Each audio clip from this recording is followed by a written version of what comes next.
Hi, everyone, and welcome to another episode of Living in Exhortation.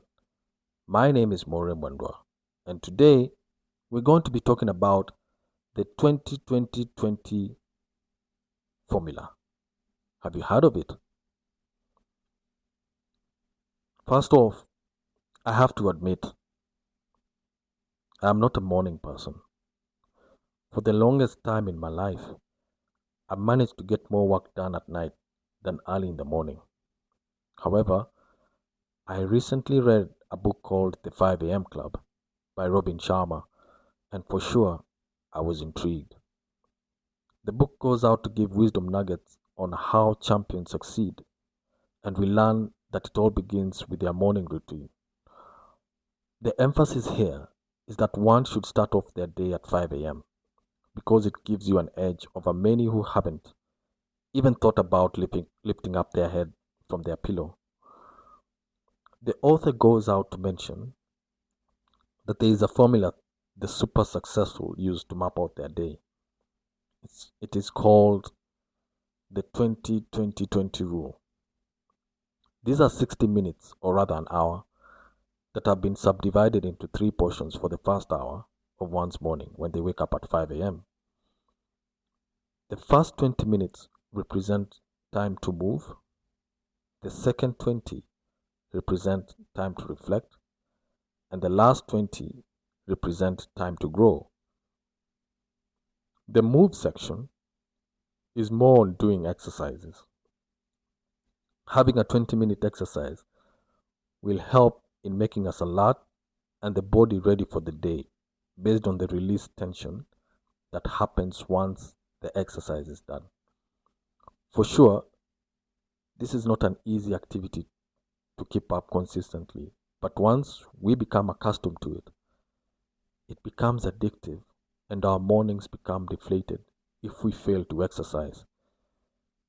The next 20 minutes are to reflect. This is where one can take time to pray, meditate, or even journal about our own feelings as well as what's going on in our minds or what we are looking forward to do on that specific day.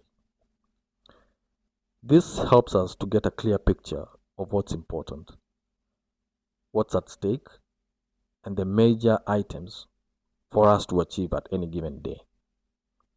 It helps one to refocus and ensure that our priorities remain intact. Then you have the last 20, that is the grow pocket, which deals with mental stimulation. According to Robin Sharma, he says that this is where one engages the mind into learning something new. This can be done through reading a book, studying online, or even listening to a podcast. The idea is to learn something new every day. This helps to build our mental muscle in order to expand our worldview and also build on our cognitive and problem solving skills. Aiming to become a lifelong learner is the ultimate goal for any leader who is looking forward to increase their capacity.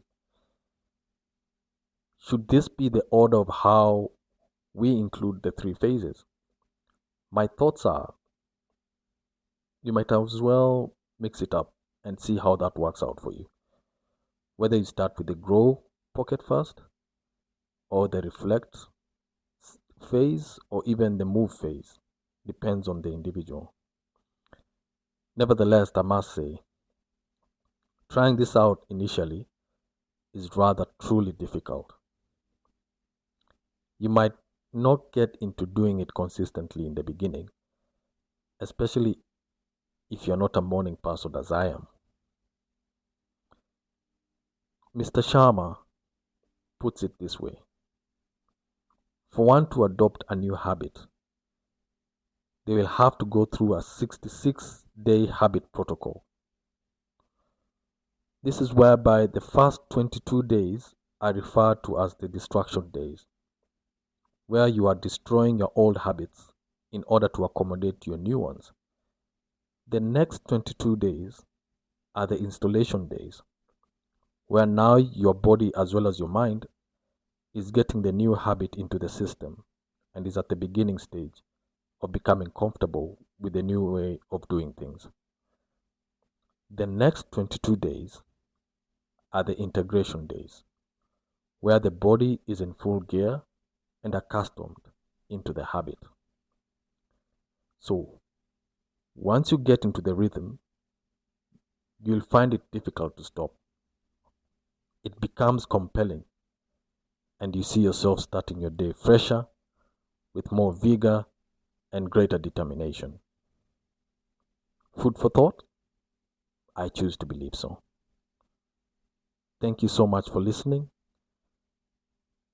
Have a wonderful, wonderful day. And until next time, take care of yourselves and have a good one.